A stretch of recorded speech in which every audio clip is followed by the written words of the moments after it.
E aí, pessoal, tudo bem? Sejam bem-vindos a mais uma live aqui no nosso canal Professor Jambeiro. Se você está vendo a gente ao vivo, muito obrigado. Se você está vendo a gente gravado no YouTube ou no Facebook, tá? Compartilhe com seus amigos, chame seus amigos para assistir nossos vídeos, compartilhe com eles que nós temos nossos perfis no Instagram, Facebook e YouTube. Chama o pessoal para curtir, para assistir, compartilhe e se inscrever, tá bom? Bem, vamos começar a falar agora sobre o tema que a gente sugeriu na live, ou nos nossos stories. Oi, Renara, tudo bem? Seja bem-vinda. Vamos falar sobre o que a gente falou nas nossas stories, que é sobre a questão da evolução, ou melhor dizendo, da história dos padrões de beleza femininos, tá? Evolução no sentido de uma linha do tempo, tá? Então vamos falar sobre isso hoje. Primeira coisa que a gente tem que falar, a gente tem que contextualizar isso é de que região do mundo a gente está falando. Oi, Patrícia, tudo bem? De que região do mundo a gente está falando? Eu tenho algumas anotações aqui no computador. Por exemplo, se a gente está falando da beleza ocidental, se a gente está falando da beleza oriental, se a gente está falando da beleza no Brasil, nos Estados Unidos, na Alemanha, na África. Então, a primeira coisa que a gente tem que fazer, deixa eu só ajustar aqui que está um pouquinho torta a imagem. Opa, pronto. A primeira coisa que a gente tem que fazer é situar aonde que a gente vai falar, tá? Então essa nossa conversa hoje vai ser mais voltada ao mundo ocidental. Vou falar de algumas coisas do Oriente, da Ásia, mas vamos falar basicamente do mundo ocidental, tá? Um pouco da África também. Bem, então assim, uma mulher bonita tem uma outra questão. O que é essa questão da beleza? Né? O que é ser bonita ou bonito? Tá? Tem algumas questões que são subjetivas. Né? Tem um ditado que fala: o que é bonito para um não é bonito para outro. Certo? Então a primeira coisa que a gente tem que fazer é pensar: bem, o que eu penso como beleza seria a mesma coisa que vocês? Né? Tem algumas coisas que são mais tradicionais de serem pensadas como o comum da beleza, né? Os traços mais delicados na mulher, os traços mais quadrados, mais firmes no homem. Alguns dizem que isso tem a ver com sentimentos pré-históricos de questão de defesa e de procriação. Não vou entrar nesse mérito, mas a gente tem que pensar isso, tá? A questão de será que nós temos um padrão de beleza universal?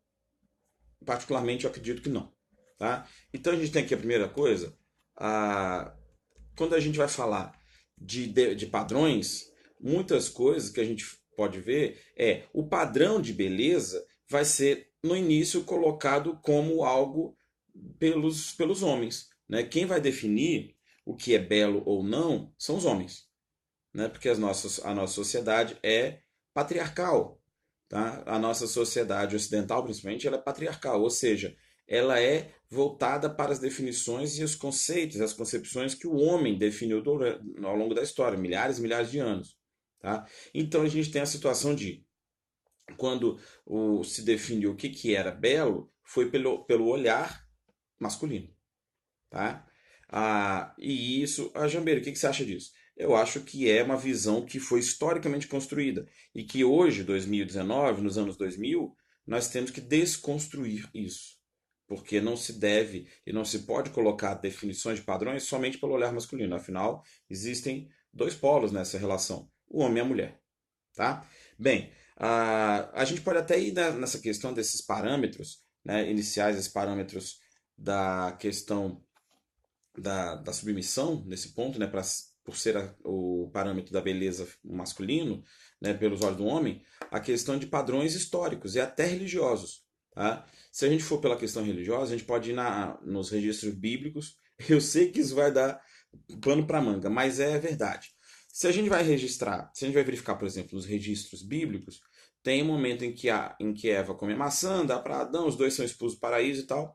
E no texto sagrado se fala que ela seria punida, né? Ela seria punida porque comeu da árvore proibida e tal, então teria as dores do parto, e seria submissa a seu marido, etc.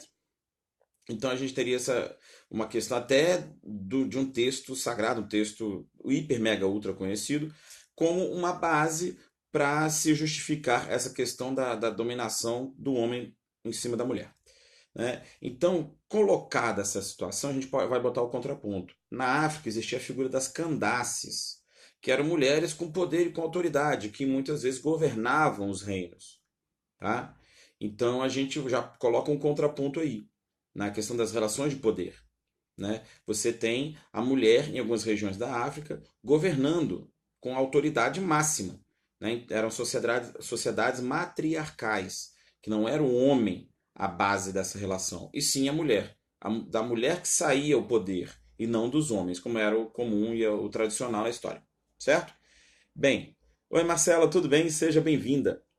Vocês podem ir mandando perguntas, viu, que eu vou respondendo durante a live. Bem, então a gente começa colocando isso, já essa introdução, a gente vai à evolução histórica de fato, a questão da sequência histórica. E aí, Eduardo, tudo bem? Seja bem-vindo. Tuti, tudo bem? Bem, na pré-história, a questão das formas, tá? A mulher na pré-história tinha questão de formas, tá? Tem uma estátua que foi descoberta em 1908 na Áustria, numa pesquisa de um arqueólogo, tá? A estátua ficou batizada como Mulher ou Vênus de Willendorf, que foi a cidade onde foi encontrado lá na Áustria. Tá? É uma bonequinha pequenininha, assim, cadê? Aqui, assim mais ou menos, feita em pedra, pedra porosa, e que tem as formas extremamente avantajadas. Hoje, a gente poderia colocar como um corpo de uma mulher obesa. Mas por que que isso foi colocado numa estátua? Oi, professor Ricardinho, tudo bem? Seja bem-vindo. Então a gente tem a questão do corpo da mulher naquela época sendo retratado, né, representado numa estátua como uma mulher obesa, de seios extremamente fartos, a barriga proeminente, tá, as coxas grossas, largas.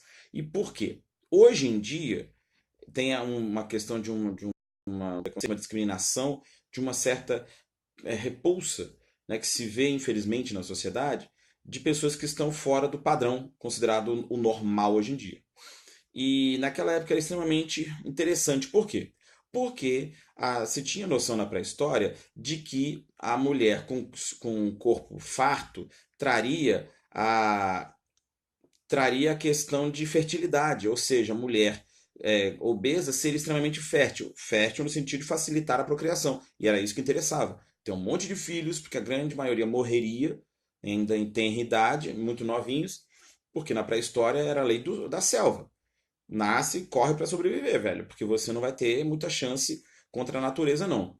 Entendeu? Então, a gente vai um pouco além até, né? A questão da Grécia, desculpa, da história, vai ser essa figura da mulher obesa e tal, porque a gente vai ter a noção, né, que se busca, essa estátua é de aproximadamente 25 mil anos. Então, se busca naquela época a questão da procriação, da fertilidade, e também porque, no fim das contas, para o homem poder sair, correr atrás e sobreviver, ele poderia, na pior das hipóteses, colocar a mulher para jogo. Deixa que os animais matem a mulher, porque ele poderia procriar com várias outras. Não é muito agradável pensar nisso, mas é verdade, tá? Molhar a palavra um segundinho aqui e a gente vai seguir. Podem mandar pergunta, tá bom? Se vocês tiverem, podem mandar pergunta.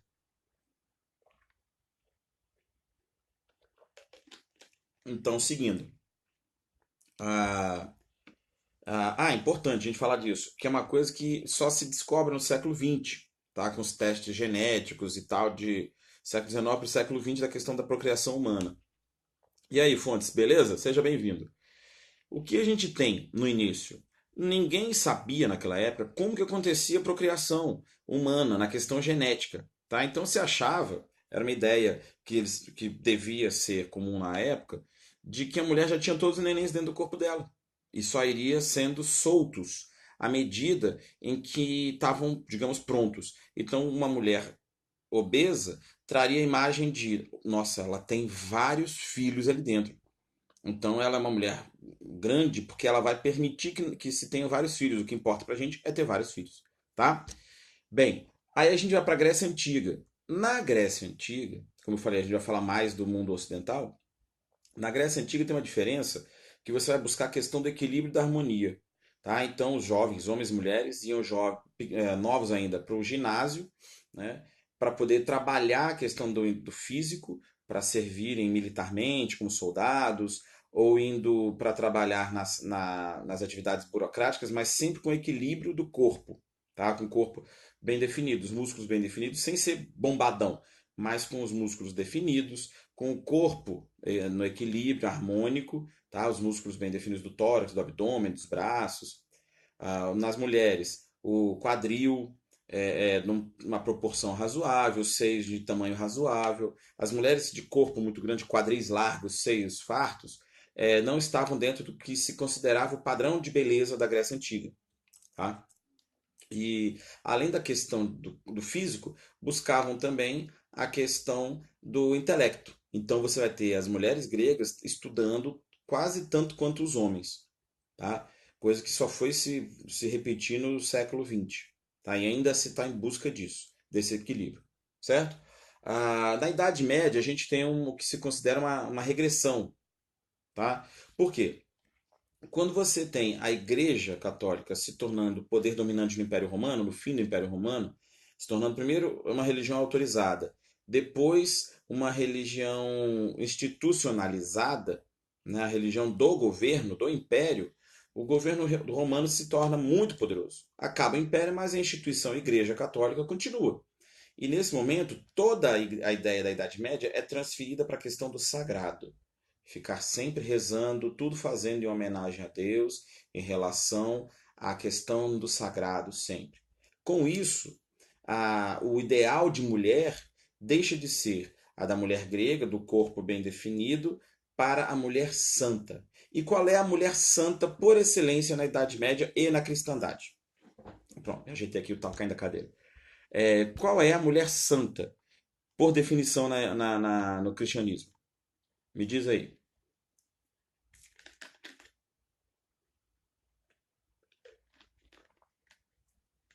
A relação do sagrado, da vestimenta, vai ser na questão do cabelo, nada de cabelos soltos, esvoaçantes ao vento, nada de cabelo caindo no rosto, assim, as franjas caindo no rosto, como está acontecendo comigo agora. Então, seriam roupas sempre sóbrias, como a gente vê muito em filmes, tá? Em filmes de época, daquelas mulheres com as roupas cobertas e com fechadas até aqui em cima, com um monte de tecidos, com cobertura até no cabelo aqui e tal, fechando, só ficando o rosto aqui de fora, tá? O ideal de mulher santa dessa época era Maria, mãe de Jesus, né? Nossa Senhora. Então, a transição da Idade Antiga para a Idade Média vai ser disso, do corpo definido e tal, e que nós vemos nas aulas de história as estátuas dos corpos nus para as mulheres extremamente cobertas, muito vestidas, tá? Porque o corpo da mulher à mostra na Idade Média era uma possibilidade muito grande de pecado, era tentação, e se buscava sempre fugir da tentação. Tá? Lembrando que a gente falou no comecinho da live, a questão da definição do que era ou não o padrão vinha sempre pelos olhos do homem. Então, a mulher que era a causadora do pecado.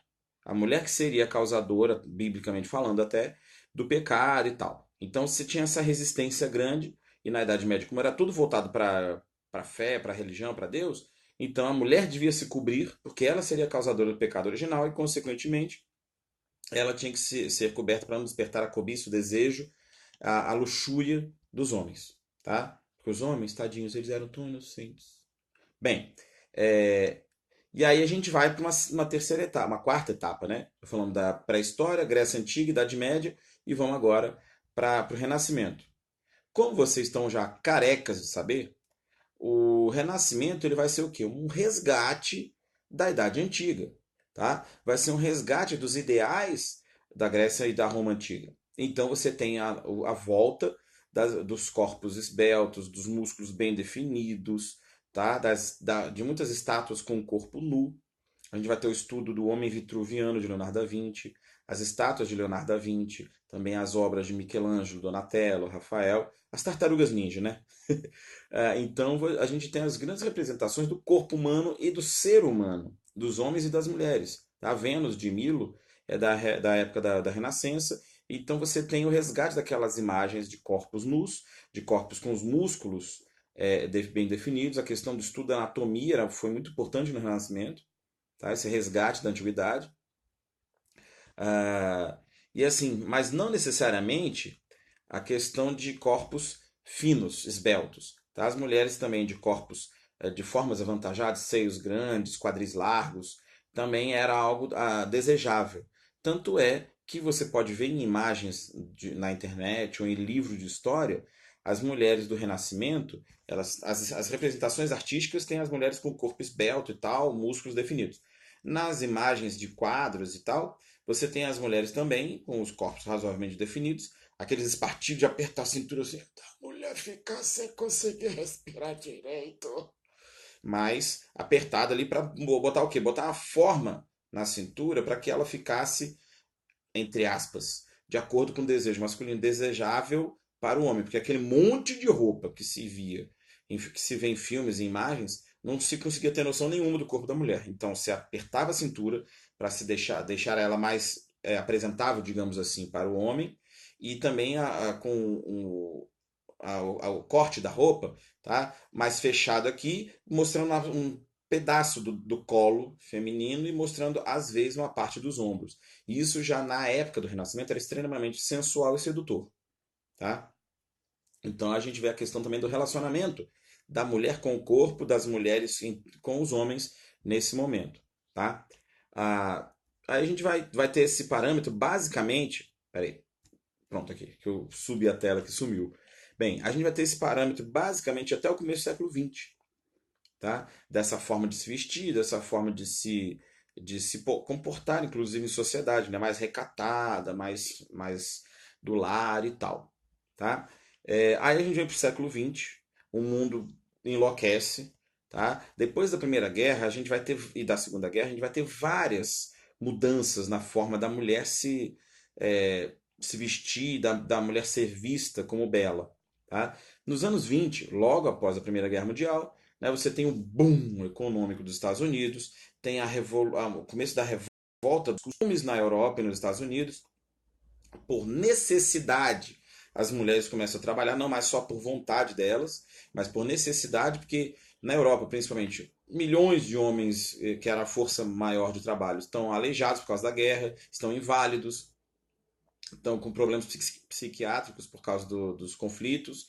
Então, e as mulheres tinham que sustentar a casa. Então elas saem e vão trabalhar, vão para o mercado de trabalho, tá?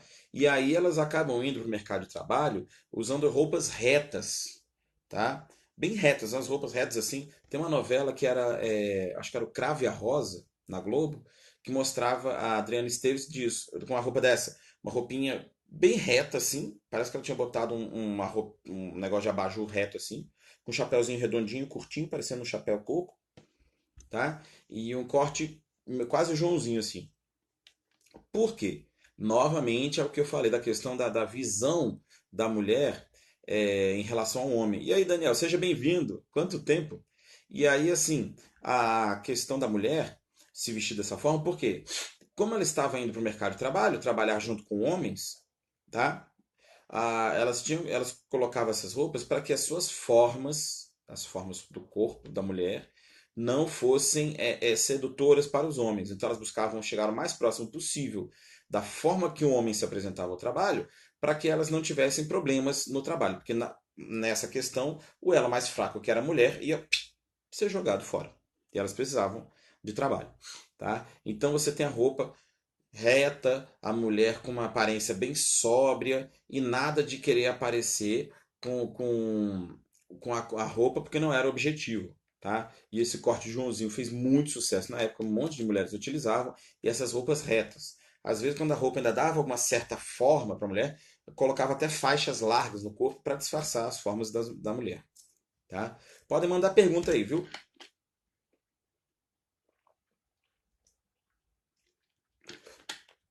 Dos anos 40 do século XX para frente, a gente começa já a ter uma certa mudança. Tá? Nos anos 40 e 50, ah, essas roupas. Oi, Tatiele, tudo bem? Essas roupas retas e tal dos anos 20 desaparecem e você começa a ter as mulheres, as atrizes principalmente, a influência. É isso, Tuti, a Catarina, exatamente.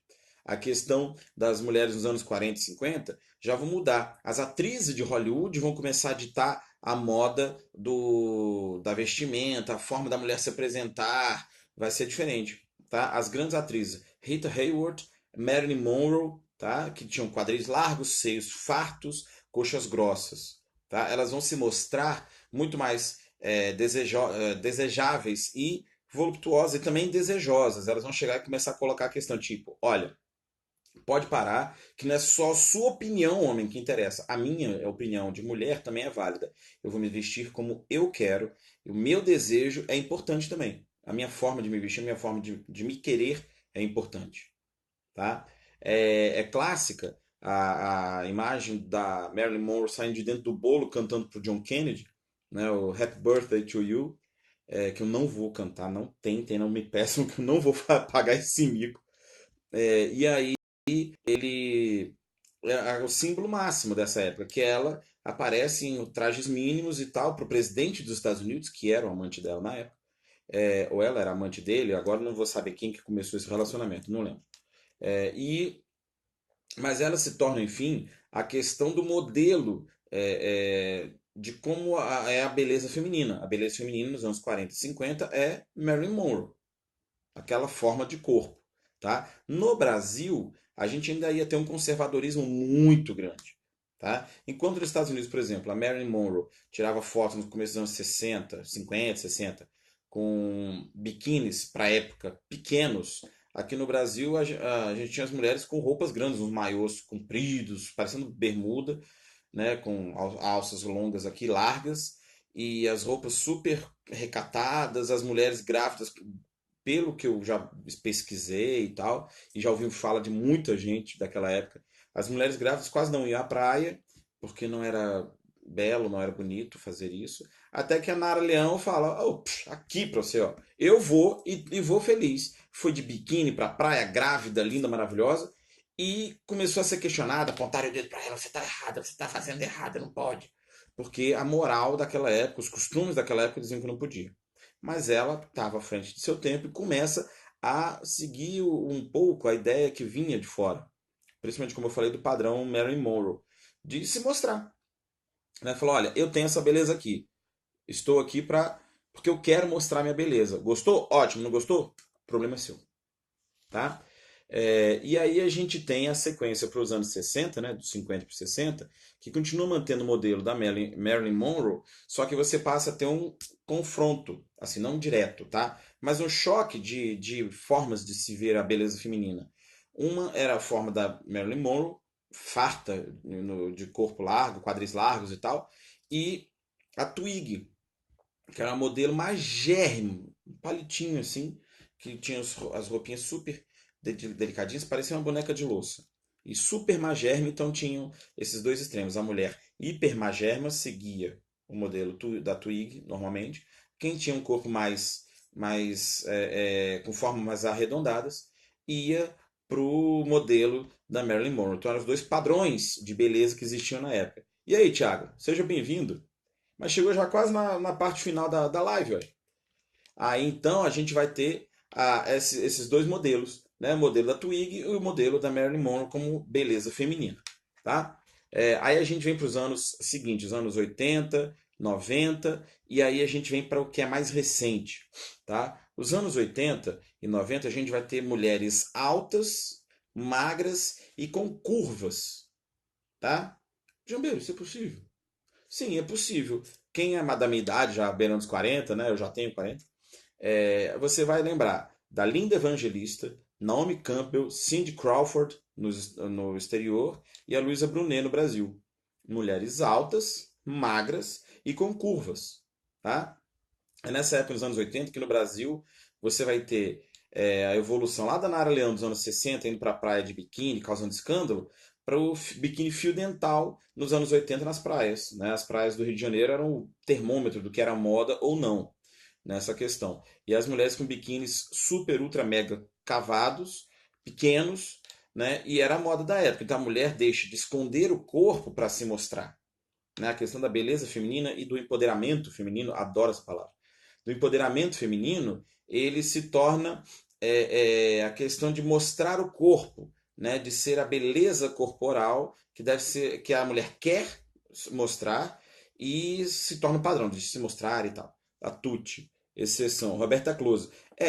Eu nem vou entrar muito nessa questão porque de gênero e tal, mas porque originalmente era um homem que se acaba se tornando mulher, uma mulher muito bonita, mas não, ao meu ver, nessa discussão não se enquadra na questão da beleza feminina, pura e simples, porque ele era um homem que depois se coloca como mulher, se mostra como uma mulher bonita, mas eu estou falando dos padrões gerais, né? Ele vai se encaixar, ele não veio nesse padrão, tá? Bem, desculpa, ela, né? Porque a Roberta Close.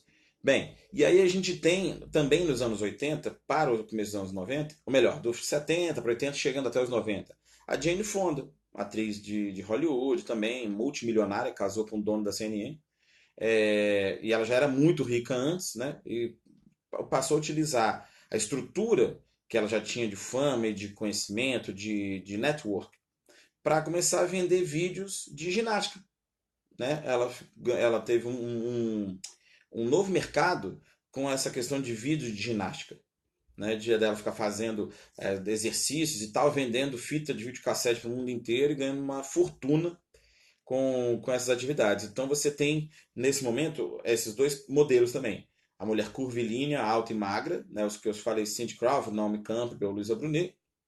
E do outro lado, a questão das mulheres malhadas, não fortes, como eu falei de novo, não bombadas, mas fortes, né? Malhadas, com o físico definido, que seriam as pessoas que faziam atividades como a Jane Fonda, tá? E aí você começa nos anos 90 a ter o surgimento de academias é, no Brasil voltadas não para a questão de você ser um fisiculturista, mas na questão de você ter a sua saúde, né? Porque normalmente quem ia para academia era quem queria ficar igual o Schwarzenegger. Inclusive, você tem, em alguns casos, já no final dos anos 80, o modelo Schwarzenegger, tanto para homem quanto para mulher, né? O cara ficando gigantesco, a mulher ficando grandona, toda malhada, músculos que você nem sabia que existiam aparecendo no corpo das pessoas. E também a chegada das cirurgias plásticas, tá? Utilização do recurso artificial do silicone, tá? E de bioplastia e tal, para moldar o corpo de acordo com o que a pessoa quer, ou importante isso, ou então os padrões que a sociedade acabou impondo, tá? Que sociedade? Cinema, sociedade, as indústrias de consumo, né, como produtos de cabelo, produtos de beleza e roupas e tal. Então a publicidade acaba forçando as pessoas a isso. Acaba forçando a questão da beleza feminina de no comercial só aparece a mulher loira de olhos azuis, então eu tenho que ficar loira de olhos azuis. A mulher, só aparece mulher de cabelo liso, então se eu tenho cabelo sarará, tem aquele cabelo bem cacheado, caracteristicamente africano, eu tenho que fazer chapinha, sofrer, alisar meu cabelo, porque o padrão é da mulher de cabelo liso, né? Então isso é uma coisa importante da gente observar também, que foi um momento de imposição de padrões, tipo, ou você entra ou você não é nada. E aí muita gente acaba se colocando nessa situação, se anulando para poder se encaixar num padrão, né, que era esse dos anos 80, 90, da mulher nesses padrões, ou magrela e alta e com curvas, ou já malhada e tal, e a pessoa não queria ser nada disso, ficava sendo colocada à margem, como infelizmente ainda acontece hoje.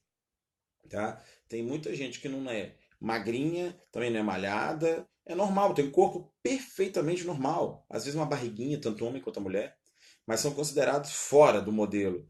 E dependendo do tipo de padrão que a pessoa vê, do jeito até que ela se vê, ela pode entrar em depressão, ficar doente, ficar brigando consigo mesma por causa da questão de não estou num padrão. Tem gente que chega e fala, tô nem aí, vou continuar do meu jeito, eu tô bem, tô saudável, tô nem aí se eu tô dentro do padrão ou não. Mas muita gente quer escolar, mas não consegue, e aí sofre com isso, tá? E aí, como eu falei, da questão dos anos 80, 90, a utilização das cirurgias plásticas, e vem crescendo imensamente do final dos anos 90 para hoje, né, que você tem muita, mas muita gente utilizando procedimentos estéticos com silicone, né, nas pernas, nos glúteos, nos seios, lipoaspiração explodiu de quantidade de gente que faz, e volta e meia, infelizmente, aparecem denúncias e notícias nos jornais de que alguém morreu por causa da cirurgia plástica de lipoaspiração ou algo do gênero mal feito, ou conseguiu uma coisa muito mais barata e o profissional não era habilitado, não tinha o treinamento específico para isso. Então acaba que as pessoas morrem porque querem se colocar num padrão que não é o ideal para elas, tá? E aí nos anos 2000, nos anos 2010, né, que a gente está acabando essa década ano que vem, a gente tem também um outro contraponto, duas formas, dois modelos. Um modelo é o modelo da mulher malhada light, né, de estar com o corpo bem definido e tal, mas dentro do normal, do corpo normal dela, não sacrificar-se em excesso, né? Tá com os músculos bem definidos e tal, mas sem entrar no perfil da Graciane Barbosa, por exemplo, na Mulher do Belo. E do outro lado, o padrão da Graciane Barbosa, né? A fisiculturista, bombada, fortuna, e ainda um terceiro, que eu falo que da Graciane sairia um outro, da mulher extremamente voluptuosa e fazendo a femme fatale, que é o caso, por exemplo, das irmãs Kardashian, né? Então a gente vai ter essa linha do tempo, às vezes reta, às vezes com ondas e tal, com dois ou três tipos de modelos diferentes, mas chegando a esse ponto de agora, que a gente tem as mulheres muito preocupadas com a saúde, isso é extremamente positivo, frequentando academias e buscando fazer a questão de estar saudável e bem consigo mesma, mas não sendo uma imposição social, mas porque elas querem, tá? Nesse ponto, agora do final dos anos 2010, as mulheres já conseguiram perceber que eu tenho o poder de decidir a forma que eu quero ter da minha beleza. Se eu quero ter a minha beleza natural, se eu quero fazer minha beleza na academia, se eu quero fazer minha beleza no silicone, na lipoaspiração, né? Mas o padrão que se tem hoje, o padrão geral, digamos assim, claro, toda regra vai ter sua exceção, mas o padrão mais comum hoje em dia é esse, da mulher que vai à academia, a beleza feminina está mais ligada à questão da mulher é, sarada, digamos assim. Né? A mulher sarada de academia, sem exageros. E no outro extremo, você tem a mulher extremamente marombada, que é o modelo da Graciane Barbosa, das fisiculturistas que vão para o exagero. Tá? E tem muita gente seguindo esse caminho também. Bem, espero que vocês tenham gostado da live. Já vamos encerrar. Foi uma sugestão interessante registrar. Foi uma sugestão do meu grande amigo William Couto. Ele é professor de educação física. Ele tem uma academia chamada Dual Academia em Caxias do Sul, no Rio Grande do Sul. Inclusive está fazendo aniversário hoje, dia 4 de julho. Parabéns, William. Beijão. Vai assistir depois a live, né? Porque ele até chamei ele para assistir ao vivo, a gente compartilhar a tela e tal. Só que merecidamente está comemorando aniversário em família, tá? O áudio de hoje foi sugestão dele. Ele está lançando um produto, inclusive, não, ele já lançou. Ele já lançou o produto e já fechou as vendas de um projeto de academia, né, de fazer sua malhação de forma saudável, sem cometer exageros, focado. Procurem depois William Couto no Instagram, que vocês vão se surpreender com o conteúdo que ele produz, tá bom? Se vocês tiverem alguma pergunta, mandem aí, que a gente já está encerrando.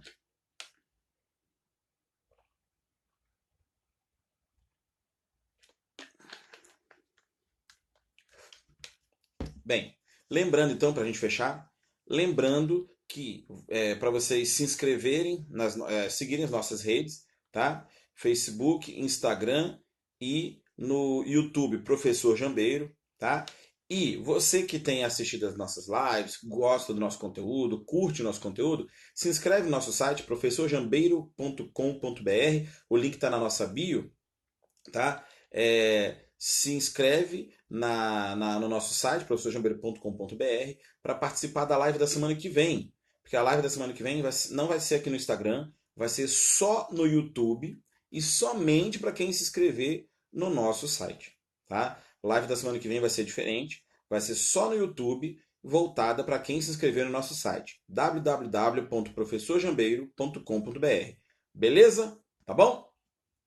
Fiquem com Deus, chamem os amigos para assistir esse vídeo nos stories, nas 24 horas que vão ficar, e também no nosso YouTube, a partir de amanhã já está disponível no nosso canal do YouTube, Professor Jambeiro, tá? Compartilha, curte, comenta, sai jogando para todo mundo no Facebook, no Instagram, no YouTube, tá bom?